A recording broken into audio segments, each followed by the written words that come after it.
Good morning, Malcolm Nance. Good morning, Steffi. How are you? Now was a rock star welcome that Malcolm Nance received in Washington D.C. Embarrassing. Um, Malcolm, wow. I mean, there is a lot going on this morning, and as you always say, there were no such thing as coincidences. It is all appears to be connected, doesn't it? I mean, it is. Someone wrote to me, get your reaction to this. I know why the Kavanaugh is the GOP hill to die on instead of moving on to another candidate. They're trying to rush him through so he can hear Gamble versus the U.S. Senator Orrin Hatch filed a friend of the court brief for this. You know what the case is about? Taking away the rights of states to prosecute crimes that have gone through the feds. Wow. New York. Yeah. Malcolm, this is sort of terrifying, and that's even for It you. is. I've recently have just come to the conclusion, and I think I said this on air, that we are literally watching the system being rigged now, and it's not funny anymore. It is definitely serious. The health and welfare and safety of this republic is now in the hands of a man who literally has been laughed at on the world stage. Yeah. But worse than that, I fall back to that Joe Scarborough quote. I know people have mixed feelings about Joe, but he wrote an op ed where he said, the founding fathers always assumed we would eventually have a tyrant. But what we never assumed was that we would have a Congress that would abdicate their role and rubber stamp anything a tyrant wants. I Yeah. mean, And Malcolm, I mean, I'm unfortunately feel like it's probably worse than that. The degree that they are going to here makes me feel like they are not just, covering that they're complicit. Whether I mean, this is really extreme. This email goes on. Convenient, since you might remember, Manafort had a clause to be prosecuted for state crimes should he violate the terms of his plea agreement.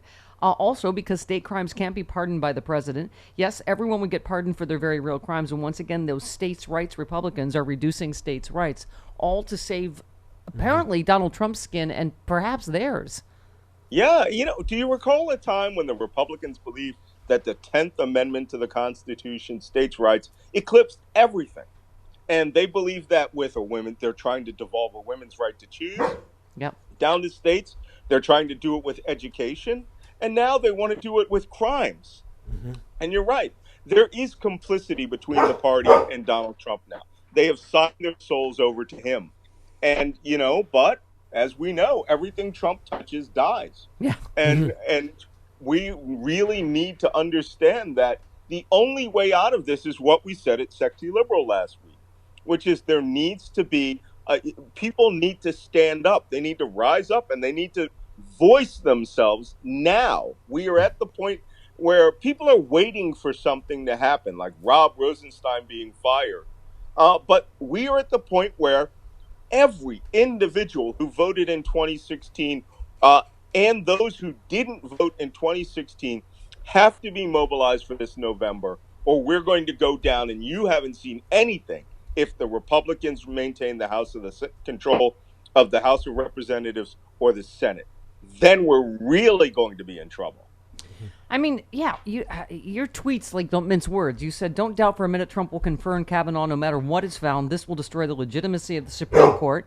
You also said, "Next level obstruction of justice. Stop investigating Russia, or we destroy American justice." And you used the T word. You said hashtag This is treason. Like literally, when have we ever heard this, Malcolm? Calling for a pause. The I Mueller know. needs to be put on hold if Rosenstein is not there. I, You guys when just does like to hear justice? me shout, don't you? When do we give justice a timeout in America, right? This is all, once again, unprecedented. But they are literally trying to create two justice systems: the justice system of a tyrant, and the justice system of a tyrant is one where the laws are there for him to use against his political enemies. And we're watching that system form. I really believe that tomorrow this bachelor style, wooing of Rob Rosenstein by Trump, that Trump is going in and he's going to give him an opportunity to pledge loyalty to Trump. And when he doesn't, he will fire him. And this is their plan all along, to show that Trump is the middle of the road guy. He gives opportunities. This is without a doubt the single most corrupt and nefarious administration in the history of the United States. I mean, back in the 30s, they just wanted money. This is no longer about money. Yeah. This is re engineering American democracy into something that it's not. Yeah. I mean, and that's the thing, Malcolm. It is so obvious this sham hearing that they're doing tomorrow. I mean, that they will not allow an FBI investigation, not allow any witnesses, not allow any of the other accusers. I mean, and have already scheduled a vote right Yeah. the next morning. Yeah, Kavanaugh is going to be a Supreme Court justice. Oh, That's please don't. done.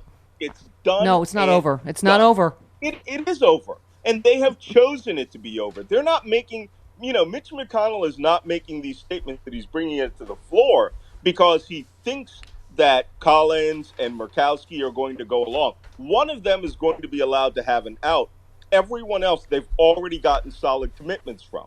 And this will, I said this last week, this will break the trust of the Supreme Court.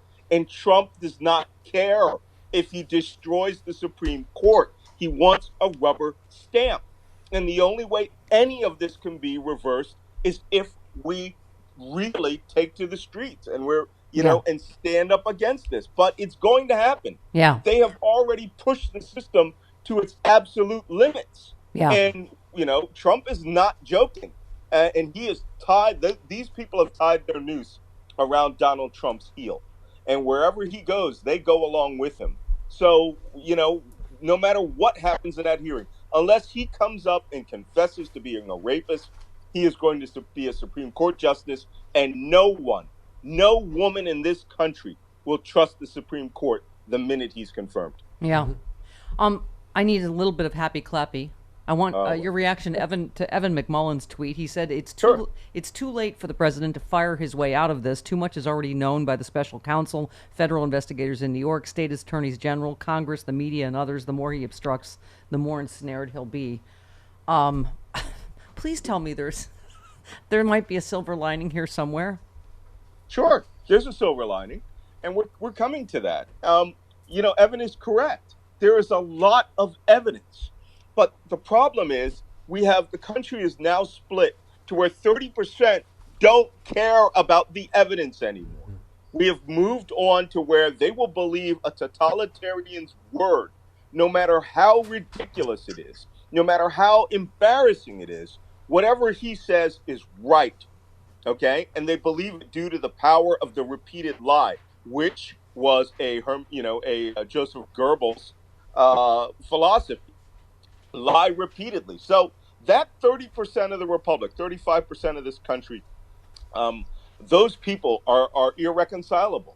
But for the rest of us, the other 65%, also known as the majority, 2 times the amount of those people, we can stand for that. We can mobilize ourselves and call this to account. Yeah. All right. And I know on Saturday, there was some talk about a national mobilization. Yep. People are waiting for abovethelaw.com or notabovethelaw.com in case Rosenstein is fired. But if Rosenstein doesn't get fired, all right, everyone has to commit that they are going to make this election not just a wave election. Yeah. It has to be way beyond a wave. It has to be multiple waves. It has to wave the House. It has to wave the Senate. It has to waive the governorships in this country. And the only way to do it is everyone who can vote this minute, because there are 5 states where you can start voting right now. Go vote this minute. Yep. Then dedicate the other 40 days to getting as many people to the polls or to fill out the early voting or to fill out their absentee voting and register right now. Don't wait till the day before the election. Yep. At all. Right? Yeah. Only American democracy can save America now. Yeah, which is exactly what Putin is afraid of. I have to say, Malcolm, thanks to Mortified. you and now, of course, all of these other books and documentaries coming out, that's part of how we fight back, at least against the Russian part, right, is being aware of what they did and what they're still trying to do and how they're trying to divide us. I don't know if I'm sure you were shocked to hear about this new book, Cyber War, How Russian Hackers and Trolls Helped Elect a President. But, she's a professor who's, very sort of, well-respected that just did, I don't know if you read the story in the New Yorker, Malcolm, but it's just how, point by point, you know, and a lot of the stuff we know from your book, but I mean, just how, Yeah. right? I mean, how, I mean, as thank God Dianne Feinstein said it early on, of course it affected the outcome. And it's Of up to course it us, did. as you say, to make sure that it doesn't happen again. I was wondering, was there a piece I missed in here that I was like, oh my God, I didn't even, I'm not sure if I missed it or I just forgot it, that Russia was even behind why James Comey did what he did, which absolutely was decisive on top of everything else Russia had already done, right? That's right. The bots and the trolls that the Russians had been pushing, all right, were in everything, everything. And our problem is that we only cared about Hillary Clinton's emails. We weren't watching when the election was over. Granted, the Internet Research Agency went away, but they reformed into all of these other bot and troll farms that started pushing a whole bunch of themes. When Comey was in trouble, they were on the internet by the thousands Yeah. pushing fire Comey hashtags, Yeah. right? Yeah. I mean, come on. There was even a, as you know, there was even a bot, an assassination bot, calling for me to be killed. Yeah. So, Well, I mean, yeah, and these I things are not random. They are a coordinated military and intelligence operation, and because it benefits one side, 35% of this country do not care what happens to America so long as it benefits them. And yeah. that's the But calculation I the mean, Russians are making. some of the stuff that I think again details I missed is that they stole the Clinton campaign's data analytics first of all in order to target Yes. those three swing states. But the FBI thing, Malcolm, I just wanted to ask you about because again I don't know whether I missed this, but 6 months after the election, the Washington Post broke a story that solved the mystery of why James Comey went out without even telling, right? Loretta Lynch and did this press conference and did what he did. He said the FBI had received unverified Russian intelligence describing purported emails from Lynch to a member of the Clinton team in which she promised she'd go easy on Clinton. They knew this was That, junk, right? They knew this was yes, junk intelligence. they knew that was Nonetheless, junk. Comey, But that right, wasn't Comey. Comey resisted all of that. It was being used internally right, by other members of the FBI, not at the senior staff level. We talk about the right, New York office of the FBI. That office was corrupt as hell when it came to right. going after Hillary Clinton. I've been on panels with Yeah. officers of that office, and those But people thought she was so literally a witch, that was a and forgery, so but they were they because engineered that up there. It was a forgery. right, but that's what I'm saying. Because Comey was afraid that was going to leak. One spokesman says Comey's actions were mind-blowing. It was a Russian forgery, but Comey based major decisions in the Justice Department on Russian disinformation because of the optics of it. The Russians targeted the FBI, hoping they'd act on it, and then he went ahead and did so. So, I in mean, the plot yeah, in the plot to destroy democracy, in the chapter about Trump and how he was crafted by the Russians, I have an entire section in there about how the enemy creates a new framework for your decision making algorithm. And that document was injected in there and done with the assistance of Republicans and other members of the FBI to force Comey to do something rash. And he did, and it eventually led to his firing. yeah, All of it is connected. None of this is random. The Russians know us. It's easy to understand Americans. It's very hard for us to understand them. So, for them, with their allies in the Republican Party, they can craft these meta narratives that will defeat everything that we're doing.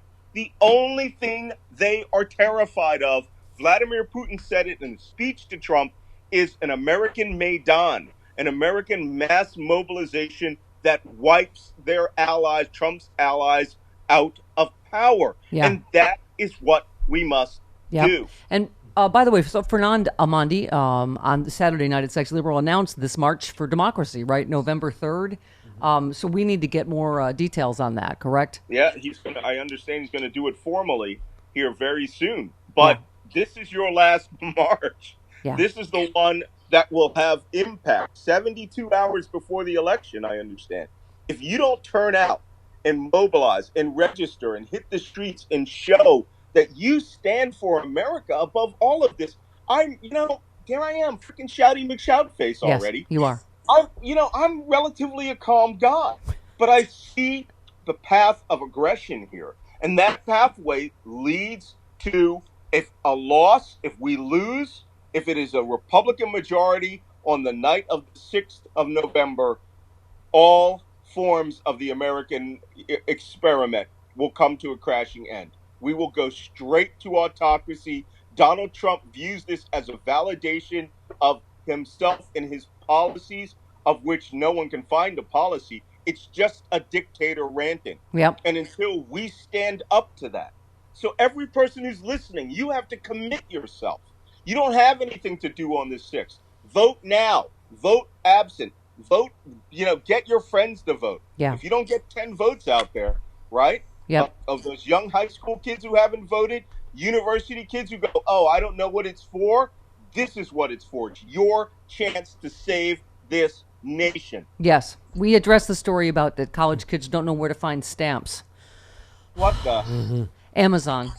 Go to Amazon. You can buy stamps. Okay. Oh, jeez. I know.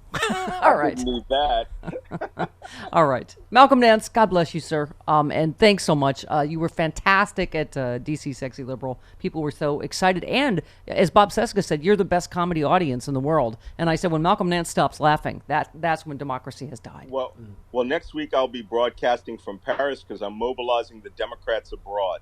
Oh, good. Okay. Go. How do we find out about it? Malcolm?